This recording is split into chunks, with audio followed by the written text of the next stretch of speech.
உன்னிடத்தில் சொல்லாமல் வேறு எந்த உறவிடத்தில் முறையிடுவேன் தாயே. எந்த அன்னையவள் நீ இருக்க உலகில் மற்ற அந்நியரை இவன் கெஞ்சிடுதல் முறையோ அம்மா.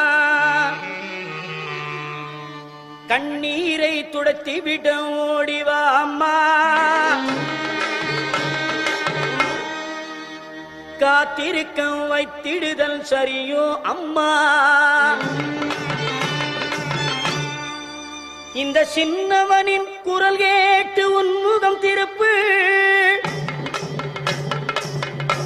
அம்மா. சிரித்தபடி என்னை தினம் வழி அனுப்பு அம்மா. கண்ணிரண்டும் முன்னுருவே காண வேண்டும்.